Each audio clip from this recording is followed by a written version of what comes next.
For the third year and counting, Richard Skipper has been celebrating the artists you love. And what are some of the things that you've really run out of time? And we've got to talk about your latest. I want to go back a little bit, first of all, and celebrate a true legend. Richard Skipper is all about celebrating life, art, and his guest body of work. And did you pursue performing opportunities while you were in high school? Please join us while he showcases these diverse and talented individuals. Here's Richard Skipper. Happy Sunday, everyone, and welcome to the latest edition of Richard Skipper Celebrates. Who or what are you celebrating tonight? Well, here we are. It's the last day of July. Can you believe it? It's like the fleeting days of summer are just like trickling down like the sand in the hourglass. In just a few hours, it's going to be August. This is a very special week for me because it was 43 years ago this week that I arrived in New York City. And I am kicking off, I'm ending July and kicking off this week on a glorious note because I have the incredible Charlo Crossley on the show tonight. She was scheduled to be here last week, and it does happen. We got crossed wires as far as the time zone, but we have it right tonight, and she is waiting in the wings, waiting to come on. Tonight is Harry Potter's birthday. So I'm thinking tonight is going to be a magical night, celebrating so many wonderful things. This afternoon, I had the great pleasure. I live in Rockland County, New York, and in my own backyard is a wonderful club called The Turning Point. And if you ever get a chance to come to Rockland County to visit me, maybe, make a point of visiting The Turning Point. This afternoon, I went to see the amazing Suede, and she only proves that things get better and better with age. And that's my motto. That's my mission in life, to get better and better as we go on. But enough about that. Let's celebrate our very special guest tonight. Charlo Crossley is here. Finally. How are you this evening? Oh, I'm good. I'm good. I'm glad to be here with you. And honey, we made it. That's all I can say. You made it. One more day to praise God. One more day to be here. I'm so happy to be here with you. And this is great. I needed this today. Charlo, I am so glad that you said one more day to praise God, because we need to take the time to do that. And it's important that you say it. And said it. And let's, God has praised all of us with your talent. Oh, thank you. And he's also praised us with Ava's talent. Oh. You and Ava was the catalyst that got you here the first time, but we only got a portion of you that night. So tonight we get to celebrate more of you. Thank you so much. I'm so blessed to be here in the home of my beloved, and in our little room called the Nest, which and I finally got my what do you call them? My theatrical lights makeup table. I feel like I've actually arrived. Everything sounds great. I do want to tell you, stick close to the microphone because you sound great, and we want to make sure you're doing great, that we hear every single word. How's that? Is that better? I begin, that's perfect. Okay. And you look amazing. So just a little paint, honey. You know what happened. Well, a little paint. It's working because you look incredible. Thank you. I begin every show by asking our guest, who or what are you celebrating tonight? Well, I have to say, staying healthy, continuing to be healthy, pursue health maintenance. When you have joint issues, you're trying to avoid surgery, going under the knife, you get to a point and you get to an age, when you cross over into a certain sphere of time on your timeline, just to maintain health. I'm so grateful, stop drinking, hard alcohol like it was pop. Certain things that you just stop, that you do to maintain health, and particularly if you want to remain have longevity in this business as a singer. You'll be able to stand up straight, good God Almighty. However you can get there and just stand up straight. I give everybody credit for just being able to get up on the stage, period. And then when they open their mouth and they're fantastic, that's great. But, you know, it just takes so much. We take it for granted when we're young. We just pop up and we just do stuff and we got so much energy. But honey, you start conserving your energy. My boyfriend teases me because he says nobody has to sleep 12 hours every day. I go, I do. Well, you've earned it. I mean, do you really sleep 12 hours a day? Honey, if I could, let me tell you. You know, I was raised by Southern women who did not have the luxury of taking to their bed because they work so hard. But I said, you know, when I get a chance, and I know Barbara Streisand does this, and she takes a whole day off. She stays in bed. She has Chinese food with her husband. She's not, you know, she's not singing. She's just relaxing. And that's what you have to do, whatever that is for you. But if I could sleep 12 hours, 4 days out of the week, it would be great. So you said you were raised by Southern women. Where are you from originally? I'm from Chicago, Illinois. But you were raised by Southern women in Chicago. Yeah, my mother and my dad was from the South. They both were from Mississippi. And they moved to Chicago during the Great Migration, which could have been at any time in history.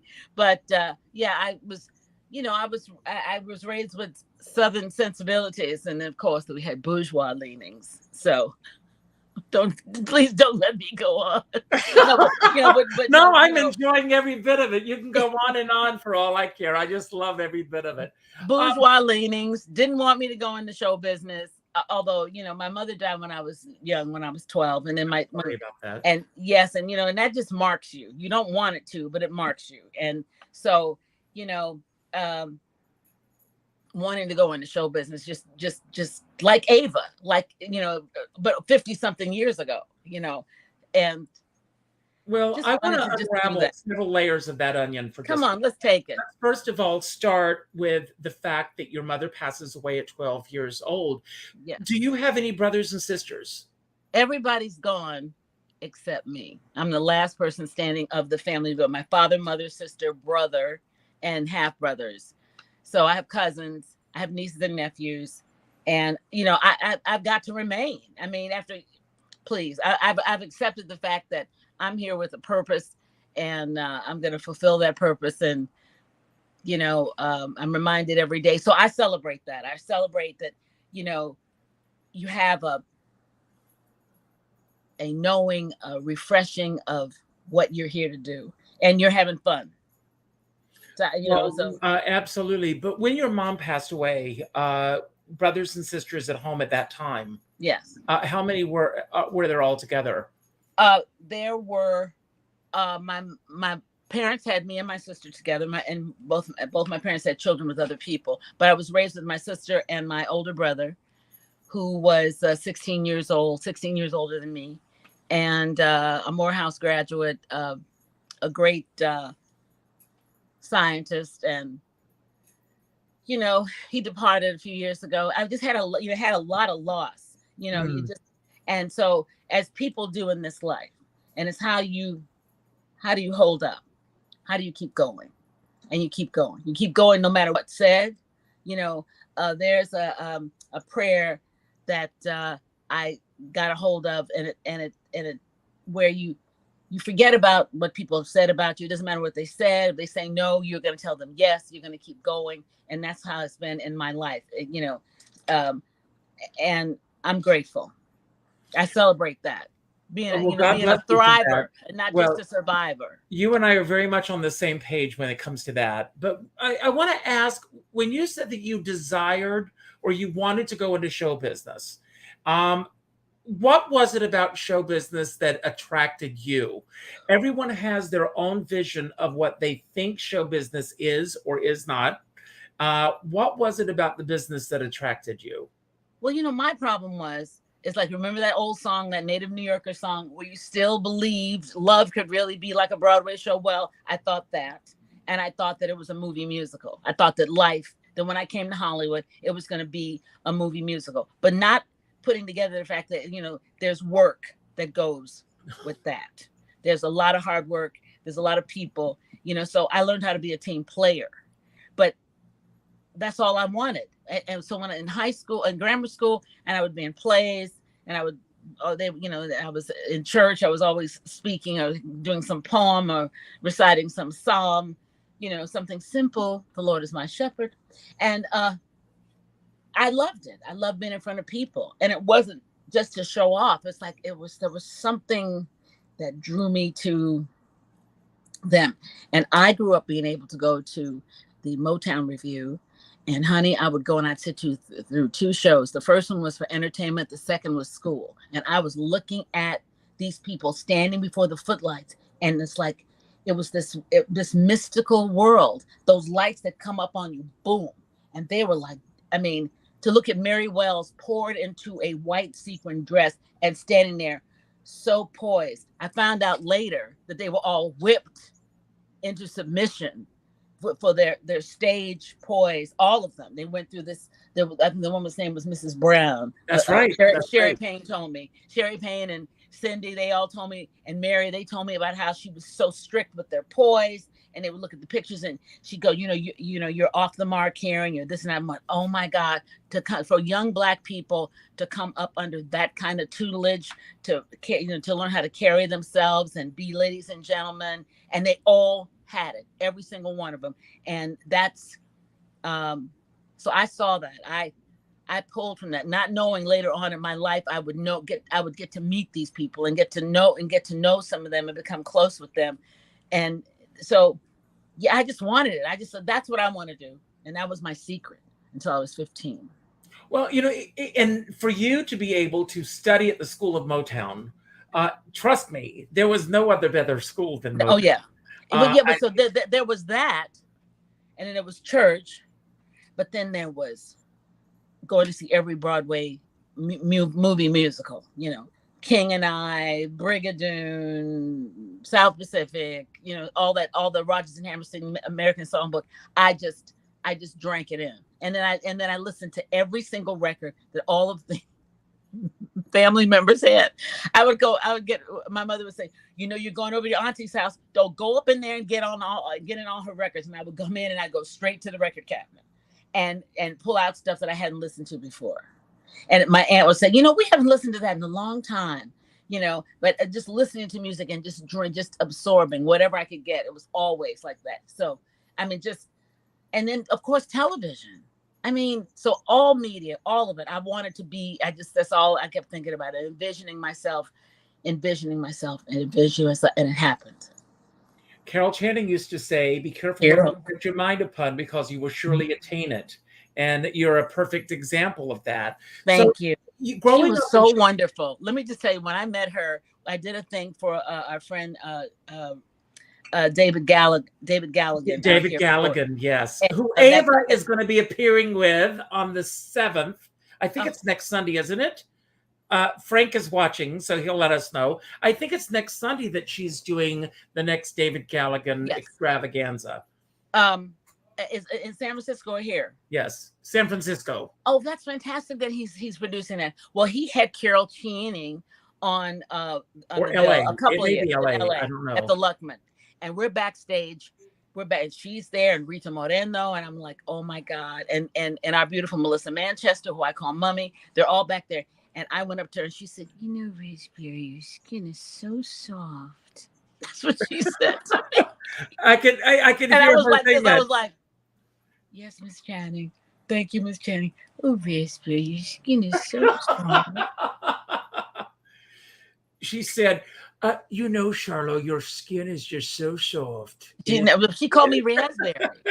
And then, I didn't get that until I saw Thoroughly Modern Millie. Thoroughly Modern Millie. Oh, my God. Oh, that amazing. Became her moniker. So as you were growing up in Chicago, did you have a lot of opportunities outside the church and school to perform? And there becomes a point in an entertainer's life where they make a conscious decision to go either west or east. And what was your choice? My choice was always east. My choice was always New York. But I started doing community theater when I was about 14. at the Young Men's Jewish Center in Chicago on the South Side, and embraced by my Hebrew brethren and sisterin, and really was encouraged. But I was already singing. I was in the girls' chorus for 4 years. I was in mixed chorus. I loved singing. I loved all that group stuff. And so I had a real firm foundation for singing. And so my director of the youth center told me I should audition for hair. And when I auditioned for hair, I was just single-minded. I thought, whatever this is, I want it.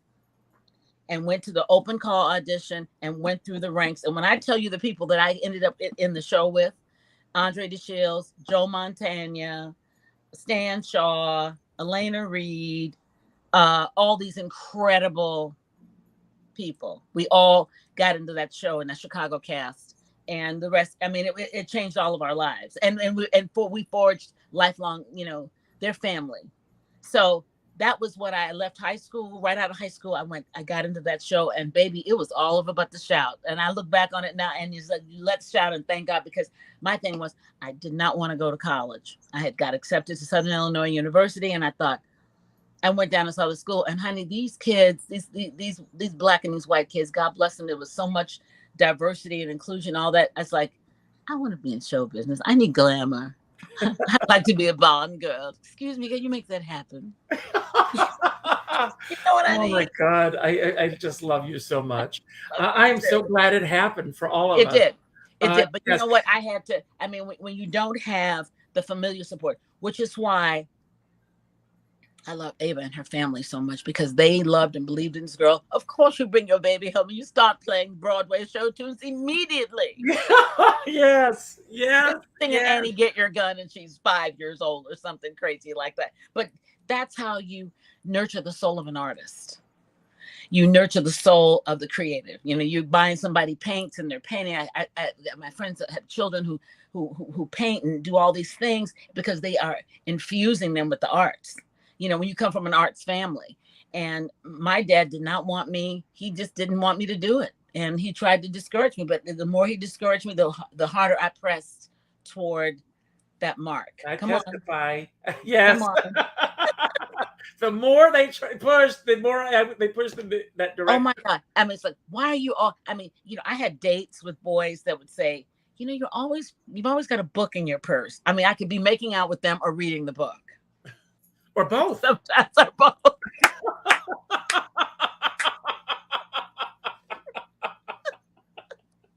Oh my God. You know what I mean?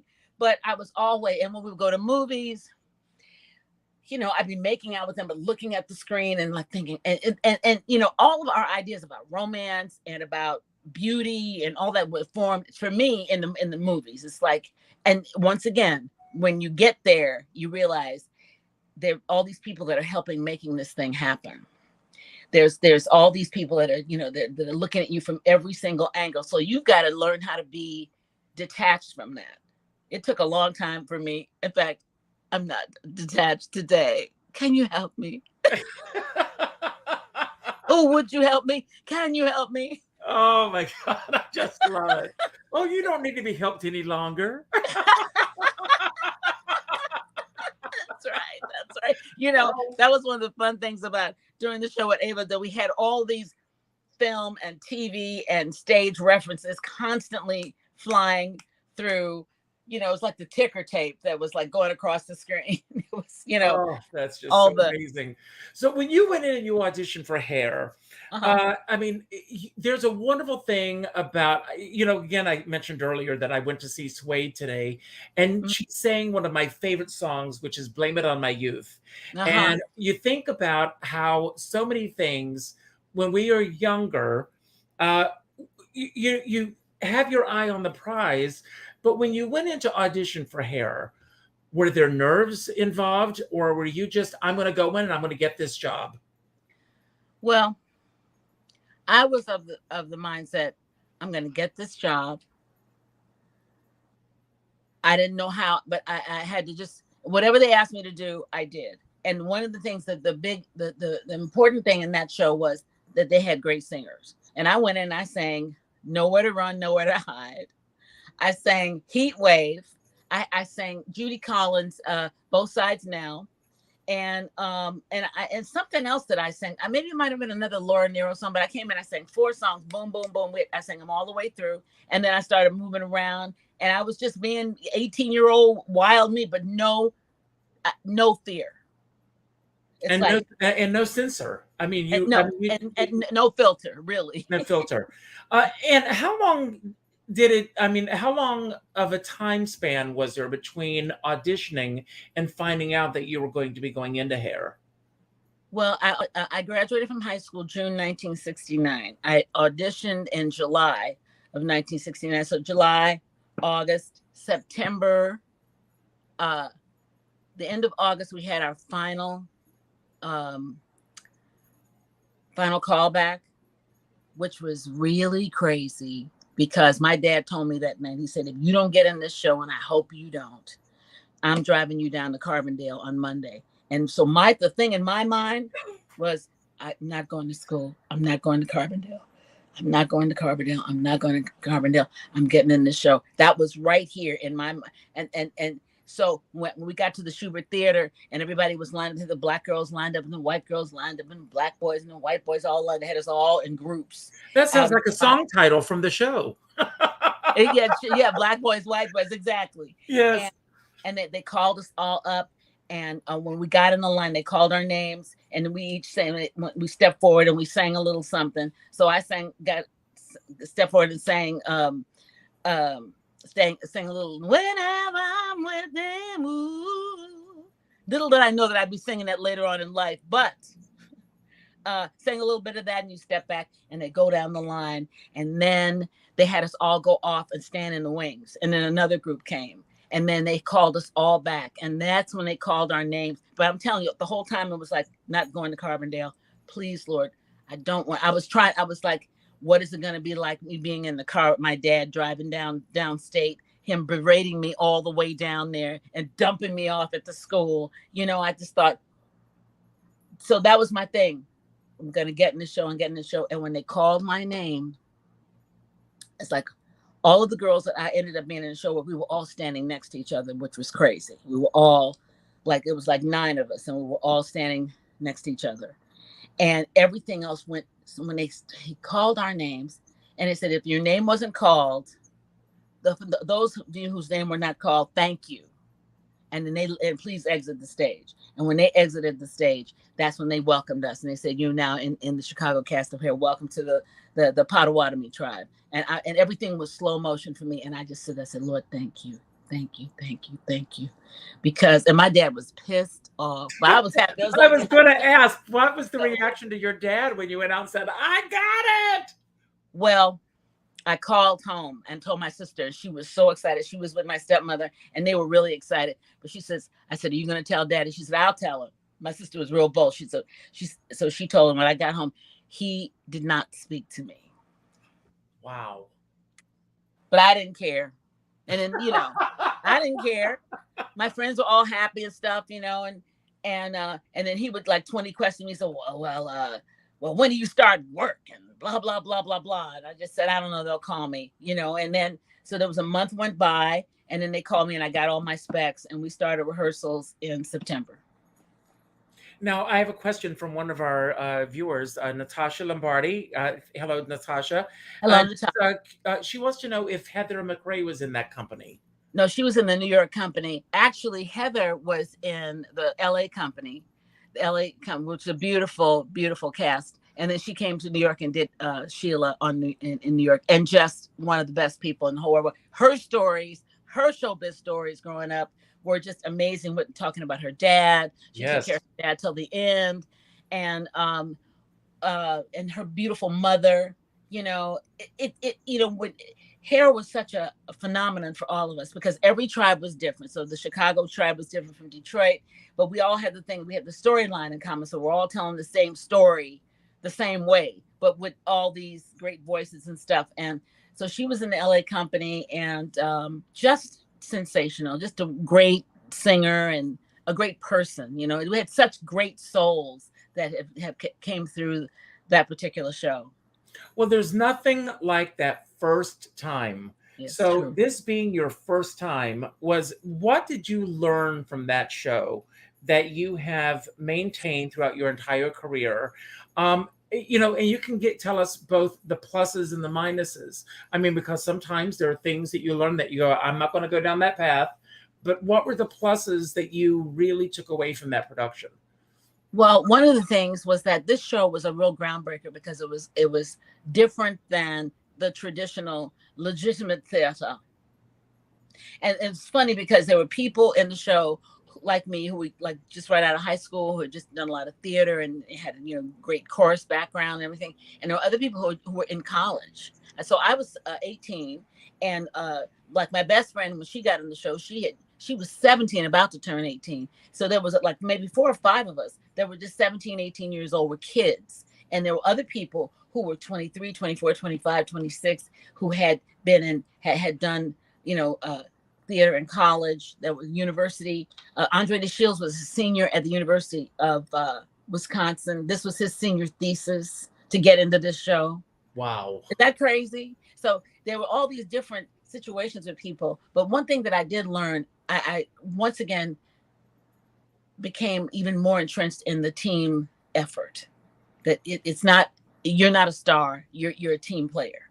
You're telling the story, you're on this train takes off the track every night, boom, that story's getting told, and I learned more about being a team player. And I really learned how, when you're at the forefront of a change in legitimate theater, in what was musical theater and rock music and the rock sensibility and the counterculture lifestyle that came with that, it totally broke up this old guard of theater. So it's interesting to be a young person and experience that. But I learned just about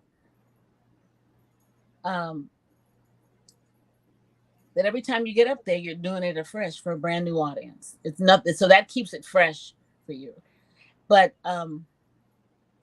I watched the business change. So I did that show, and then I did Superstar, and then I did Tricks, and then I started working with Miss M, which was totally different than being in a Broadway show. I look back on, people say, well, what were you doing in 1973? I said, 73, 74, 75, I was touring with Miss M.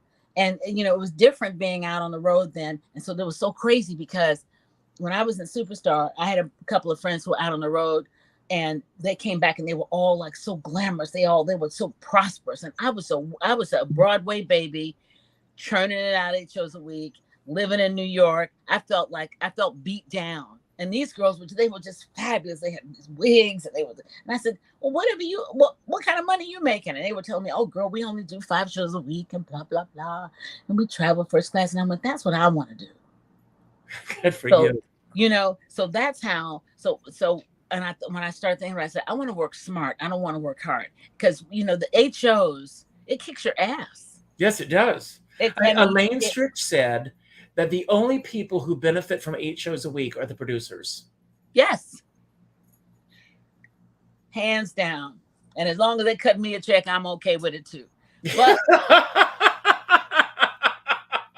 good for you. Because, you feel like that. You feel like you are earning. I mean, if you're making 500 or 5,000 a week, whatever, you feel you are earning every single penny of that money. You certainly are. And I'm not ungrateful about it, but I mean, you're like on Sunday night, when you go home or when you go to a restaurant to have a drink or have some food, you go, I just need to take to my bed. And that's what I would do.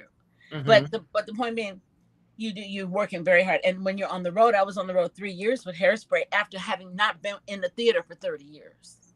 Wow. So that was crazy. And I want to go back for a moment. When by the time that the Divine Miss M came along, did you have an agent, a manager, a team? No, I met her. She was going with a friend of mine, my friend Michael Federal, who was her bass player. And that's how I met her. And then I started hanging out with her at the Baths, which was a whole nother, it was like, what world is this? Well, here you are, darling. And so. Welcome to New York.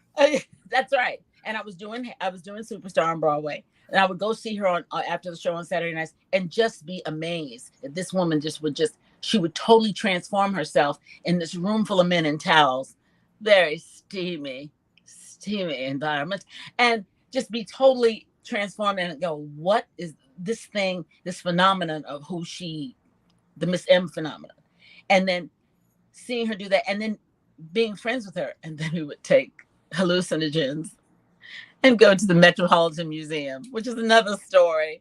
But I am always fascinated by this woman who had a role on Broadway in Fiddler on the Roof, and then to go 365 degrees in a completely different direction with her career, because she could have gone down that path of having that legitimate theater career, but by taking control of her own path, she created her own persona and her own career. But she also had great help. But she had great help, and she had people in her life who were really invested in helping her develop.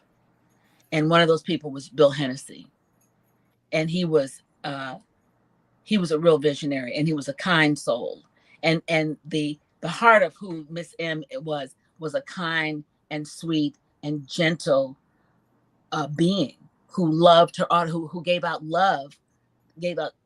tender and fragile love to an audience of broken people. And when you see that night after night, that was a whole nother learning curve because her thing was so much more extemporaneous, even though it had a form to it, but there was an extemporaneous thing about her performance that was unpredictable, and was not something that you can easily harness. Mm-hmm. But it's interesting because after her doing that for all those years, she went back to Broadway, which I always said. I said the girl needs to go back to Broadway in a Broadway show, be reminded of one's roots, if you will, and go back to that. You're standing there in a brand new audience. You're telling a story. It's not about you. It's about the story. Mm-hmm. And it's very humbling. How did the Harlettes come about? I mean, were the Harlettes always a part of her act, or did that come a little bit later? Well, I'm going to tell it from my point of view. Okay. That's the point of view that we're interested in. Thank you so much.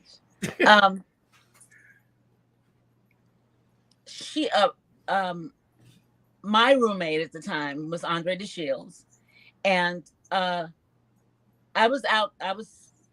was doing a show called Tricks, The Foibles of Scapin, with Renee Aubergenois, and we were in Detroit doing our out of town thing, and I called home, and he said, I'm working with Miss M. She's going to have background singers, and I said, oh really? That's great, because she was getting ready to do Lincoln Center and then Carnegie Hall, and so I heard that she was having these girls, and so when I came back. This was before I got into Tricks. This was right before I went to see. She was in Chicago. I was home for a week, and she said, "Oh, please come see me with Mr. Kelly's." And I went to see them. 3 girls: Melissa Manchester, Gail Cantor, and the late great Merle Miller. Beautiful Norma Kamali dresses. They were all brunettes. They all had these red flowers. And they were great studio singers, but they were not. They didn't have any of that yet. But Andre DeShields whipped them into shape and gave them some nice choreography and stuff. And after the show, Bette said to me, "What do you think? What do you think?" And I said, "Those girls are nice. They're pretty and they sing beautifully and they're nice." She said, "But they don't have that thing." She said, "They're so dead." And I said, "Well, you gotta, they got some good stuff to work with, And so it was after that she did Carnegie Hall and Lincoln Center. And that's after that, and she did that first album. She came to see me at the Alvin Theater on a matinee day. It was right before we opened, and sadly closed. She came and asked me if I'd be a Harlette, and I said, "Sure. Will you replace Melissa?" And I said, "Sure," not thinking, not knowing, not having any foresight.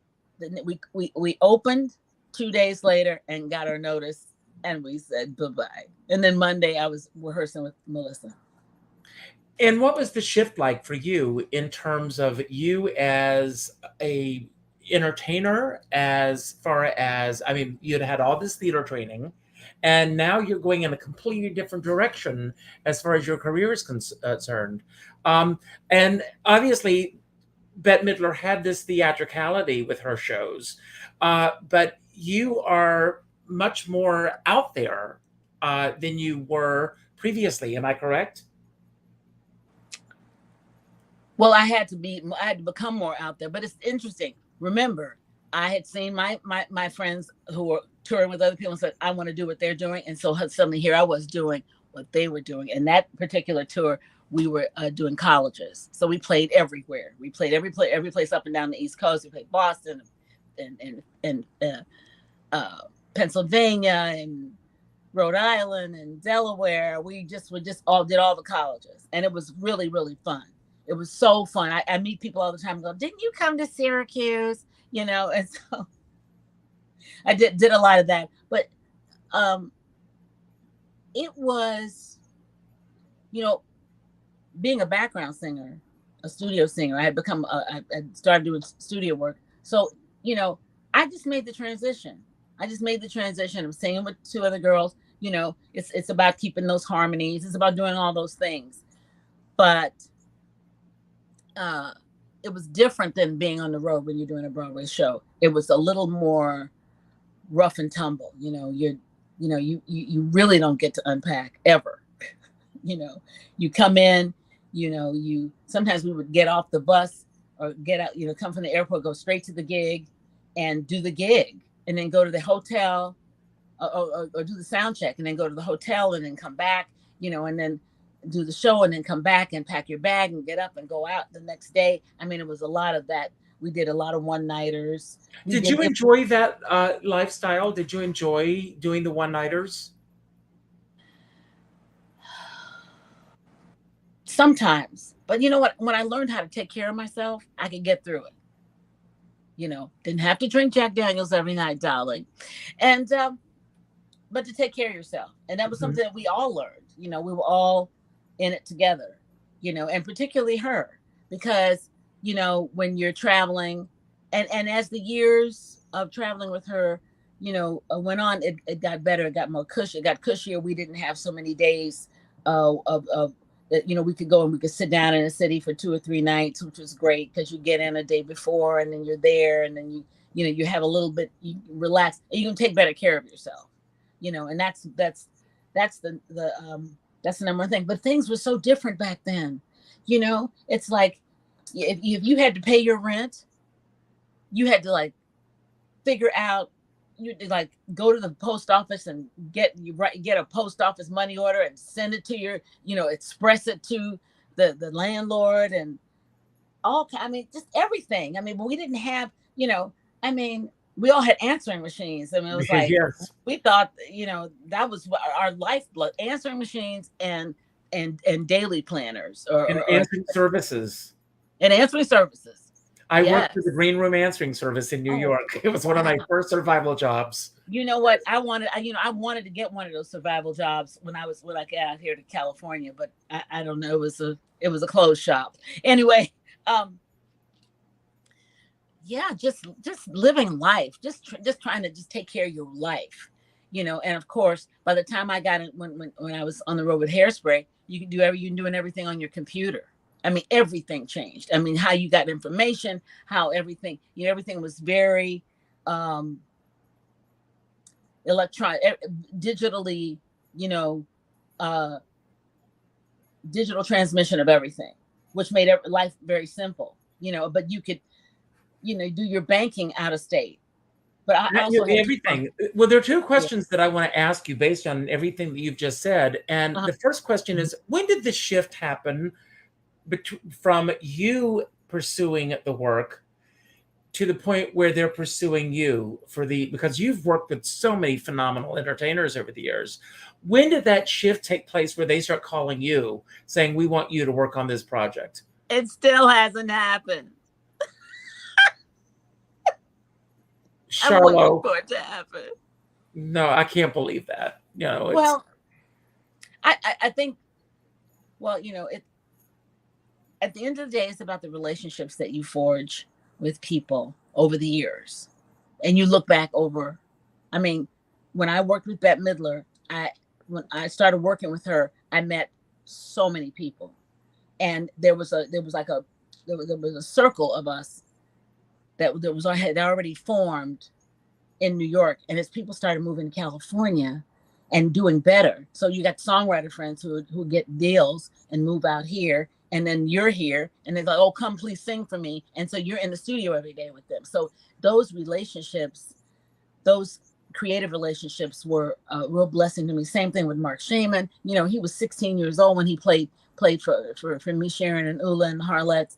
He was 16. And he had become an emancipated minor. I can't wait till you interview him. He become an emancipated. I'm ready. Mark, if you see this, I want you on this show. Charlotte, make it happen. I will. But when we were rehearsing, when me, Sharon, and Ula were rehearsing in New York, everybody lived in a building on 79th Street. And so there was so much going on in the building. We would just go from one apartment to the next, whatever the next level of what we were going to be doing. But we all worked together. And when somebody made it, they hired other people. And I love that. When somebody was, got a bump up, then they could hire. And I mean, when I auditioned for Sister Act, it was because of Mark. I had an agent by that time, but it's because of Mark. He said, we're gonna put together what you're gonna sing. And we put together like 4 songs, and I went and sang for the Suits. I entertained them. It was like a little private salon, so you got these situations that happen that are so amazing, but because of the friends and the associations that you have, that I was able to develop over the years. I mean, we all just kind of grew up together. It was crazy, but I love that. I think that's what show business is about. It really is who you know. Absolutely, I totally agree. And and I'm going to talk about autonomy in a few moments, because the word that I chose for today for a reason. You mentioned earlier how the business has changed so much as far as the digital aspect of it. When you've had an incredible career such as you have had and are still having, by the way, when that's happening, many changes happen in the industry. And I mean, like I said, this week marks 43 years for me coming to New York, and I can look at the many changes that have taken place. Looking back, what are the things that you really have embraced that have changed in the industry? And what are the things that you really miss about that were there in place when you first got into the business? I really miss in-person auditions. I don't like the self-taping. I don't like it because it's very sterile. Yes. And maybe some people like the sterility, like the maybe it works for some people. It doesn't work for me. You want to be able to come into the room and feel the organic energy in the room when you're standing before someone and you're really making a presentation. And particularly you've worked on your character and just worked on those little subtleties that they teach you in acting school, of which I'm going to be going. But you want that to be received, because I think that really helps you get the job. I haven't received any work from the digital stuff that I've had to do. I have interviewed so many people, and that is the one thing that I hear over and over and over again, and nothing will replace that. I know what it's like for me. It's been a couple of years since I've auditioned for anything, but to walk into an audition room and they know you, and to walk in and to be able to have that, hello, how are you? It's good to see you again. And even if they don't know you, to be able to look at your resume and ask you questions. That's right. About what you've done. Yes. And here in Hollywood, they are intimidated by your long list of credits. I'm telling you. And I mean, and you're sitting there with a person who's like maybe 23. They have no idea. And I come in with my smart, snarky ass, and I say stuff like, "Oh, darling, just Google me. you know, and they're sitting there and they got all their devices and they Google and then they go, oh, someone goes, oh, she was in blah blah. I said, you know, you're trying to make a connection with these people who don't know what you know. They don't know why you know what you know or why you are who you are. So you have a moment to present that.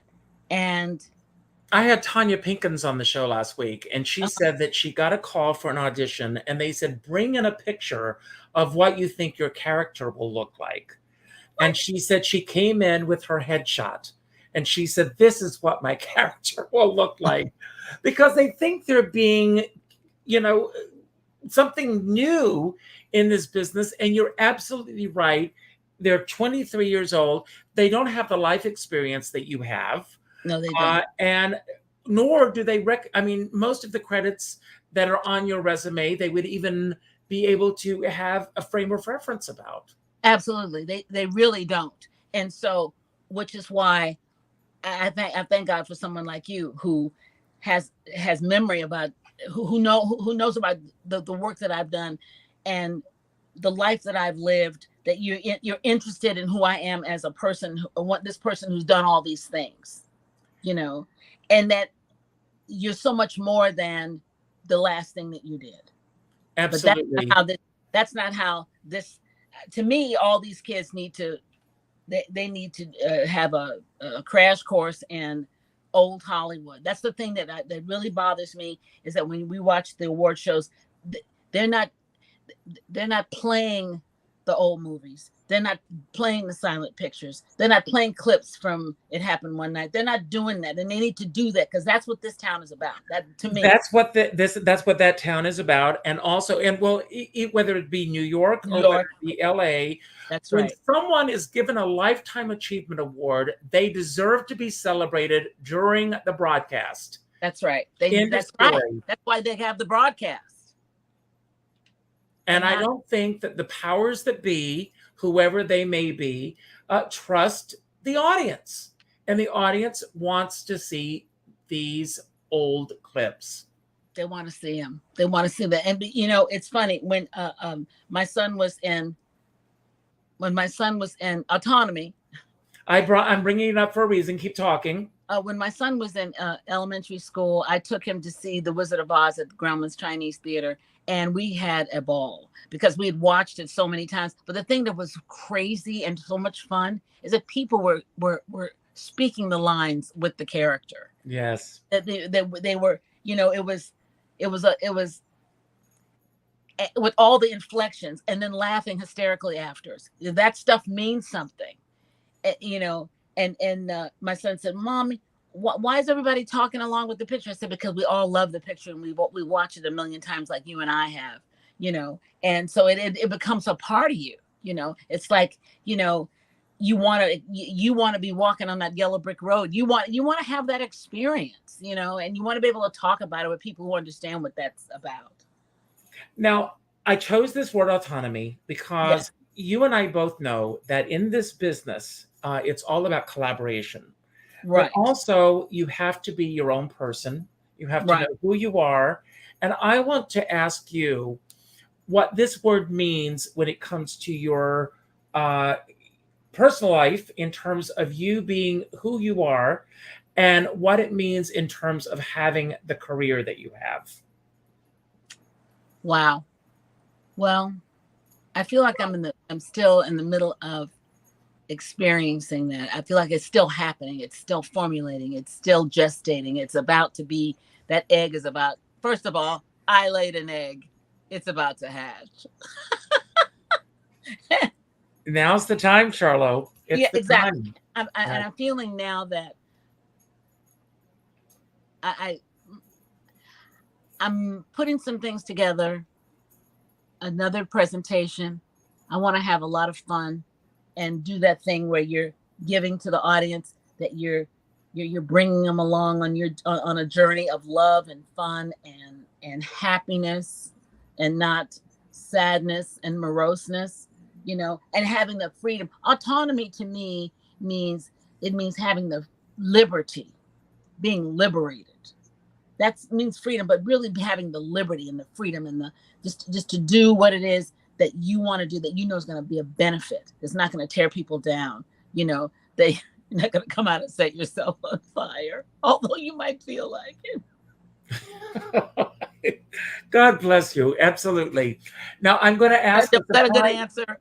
It's a perfect answer. Thank you so much. I'm going to ask a surprise question. I haven't even looked at this question.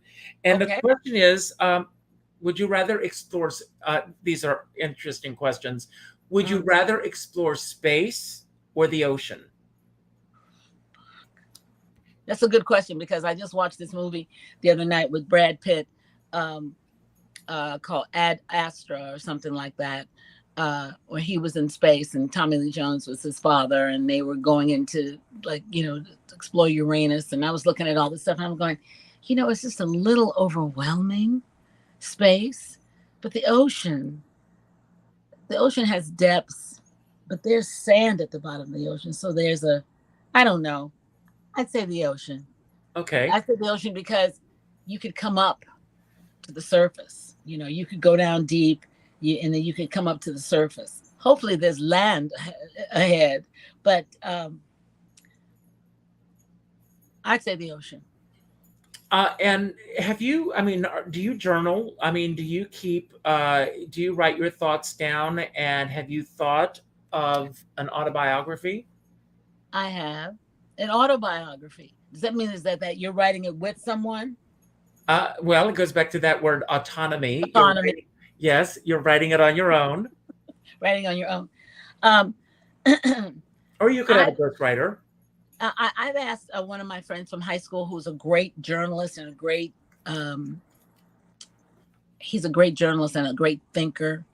And I've asked him, his name is Stan West. I've asked him if he would collaborate with me, because he gets who I am as a Black woman, because we grew up in the same neighborhood and went to the same high school and stuff. But he understands the times that we grew up in, juxtaposed to this time that we're living right now. And who am I? Who am I? Who I've become? Who am I becoming? Those are it's not where you are, it's who you're becoming, who you continue to evolve into. This idea of,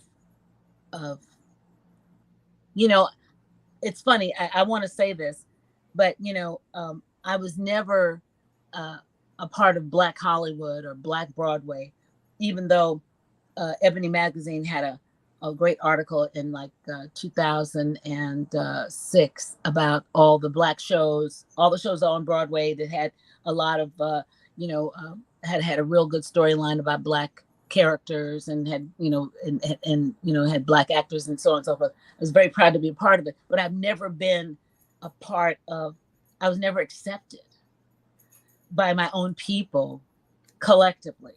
And I'm cool with it. What do you think that is?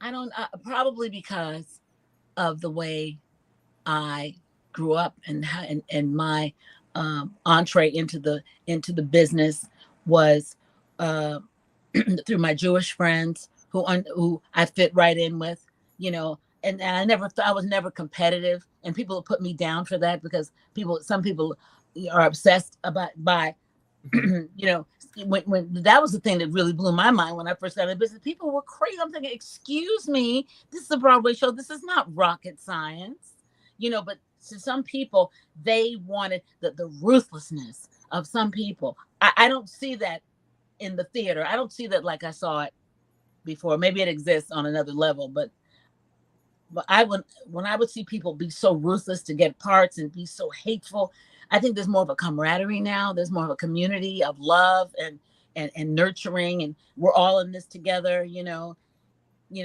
But back then in the 70s and the late 60s, I was like, what is wrong with these people? I thought, I'm not gonna focus on. That's not my situation. That's not me. I wasn't raised to be that way. It was, So I was very fortunate to come up with a very diverse group of young people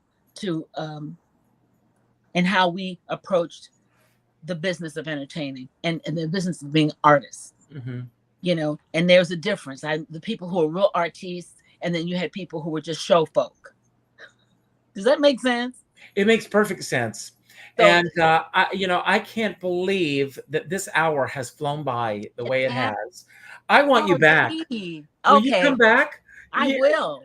We should do a week, once a week. We should do Sundays with Charlo or something. That could happen. I do want to say that I'm about to do Project Angel Foods 33rd anniversary, produced by Clifford Bell. I That's love Clifford. up August 21st. I'm very excited about that.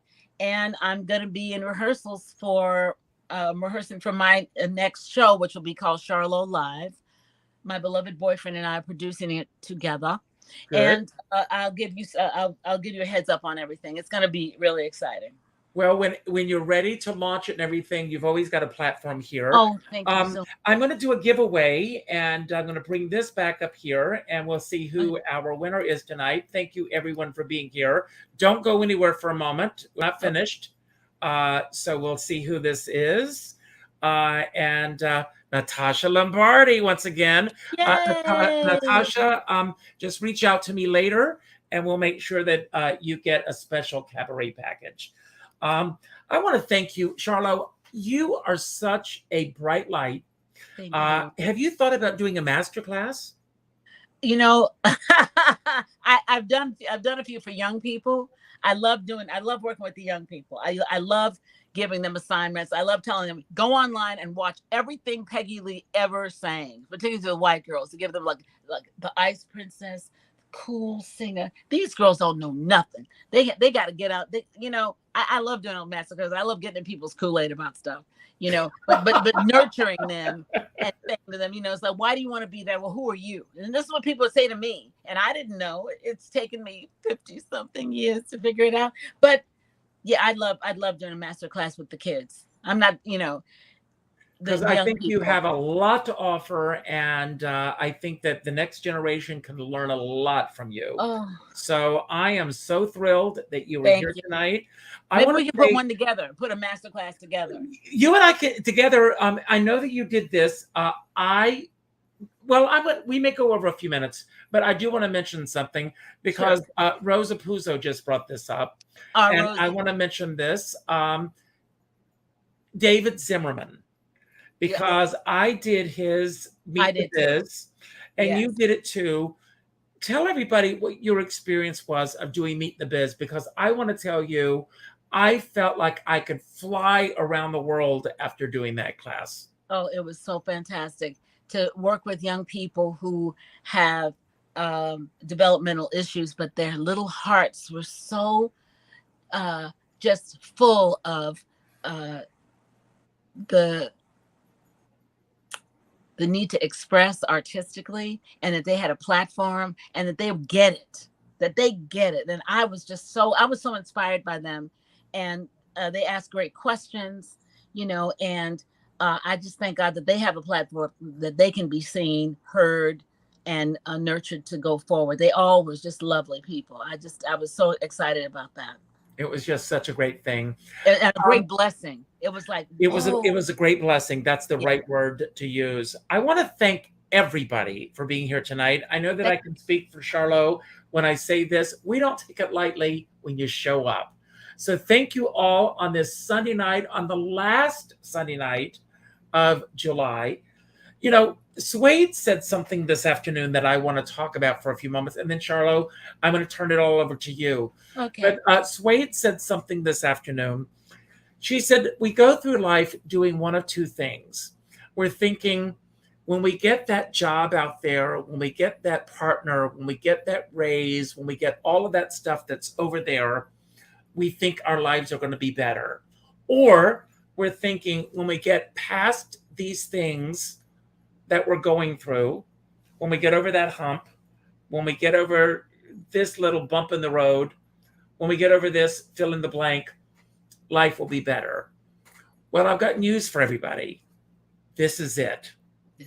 This is all we have, and this is all that we need to make the most of. We need to take each moment, and we need to cherish it. Carpe diem is one of my favorite expressions, and I live by that rule. Every single day, we are all given the same gift. hopefully. And that gift is 24 hours. There's a lot going on in the world right now. And it's not just the bad news that you're hearing on the news about the politics in Washington, D.C. and elsewhere. Think about what's going on in Kentucky right now with these families. And last week, I spoke with an actor, well-known actor, who's going to be coming on the show, hopefully in a few weeks. And last year, his house burnt to the ground. And he said he ran out with nothing more than a Hawaiian shirt, cargo pants, and a hoodie. Everything that he had worked for his entire life was gone like that. And I had a conversation this afternoon with someone who had guests in his home recently, and someone stole something that mattered to him. In the scheme of things, excuse me, it didn't seem like it was. I need to take a sip of water here. Excuse me. In the scheme of things, what they took didn't seem like it was that important, but it mattered to him. Excuse me, folks. So my point is that it's important that we take time for, as I am at this point in my life, I am interested in the friends in my life and life experiences. These life experiences are fleeting moments that will never come again. You can all go and watch this show again and again and again, but there was nothing like the live experience of experiencing it together. So I appreciate the fact that you are all here. After the show tonight, please go to my YouTube channel and leave a comment about what your thoughts are about the show. Share this with your friends. And I also want to let you all know my dear friend Glenn Charlo is here, and he helps me with this. He does the design work. That beautiful placard with Charlo, that is Glenn Charlo's work. My newsletter comes out at midnight tonight. And if you're all interested in getting the newsletter, go to richardskipper.com and sign up for the Skipper's Guide. It comes out every Sunday night at midnight, and it will tell you what's coming up in the week ahead. I do not spam. I do not share the email with other people. Once a week, it comes out. So please sign up if you're interested. Also, I end every show by telling everyone to go out and do something nice for somebody else without expecting anything in return. Go to your Facebook friends list and reach out to the 8th name that pops up and reach out with a phone call. Not an email message, not a text message, not a private inbox message, but a phone call. And let that person know what they mean to you. Because as my dear friend Sean Moniger says, we're all in this together, but we're not in the same boat. And I always say, if you're going to go out in a boat, make sure you bring a skipper along. So, Charlo, I'm going to leave the screen and I'm going to give you the final word. Anything you want to say about anything that we talked about tonight that you want to build upon, anything that we didn't talk about that you wish we had, or just any final message that you want to share with everyone. I do want to say here before we leave that Jane Box says the hour flew by with Charlo, so definitely have her back soon. We will. She would be great doing masterclass. Want to hear more about her relationship through the years as friends with a mutual friend of mine as well. And that's Melissa Manchester. Maybe we'll get the two of you on together. Let's do it, Melissa. So Jane put that seed out there. So I'm going to leave the screen. It's all yours, Charlo. And when you say goodbye, the final credits will roll. And I can't wait to have you back. I love you. Thank you. Love you. Hey, everybody. I want to thank you for being with us today. And most importantly, I want you guys to love freely, forgive freely, and be thankful freely. We've been given great gifts. Some of our relationships may be in a state of flux. Reach out, whatever those relationships are, and be thankful, show love. I think at the end of the day, that's what matters. And make good art, please. Love you. I can't wait to see you again. Have a great day. Mwah. Peace.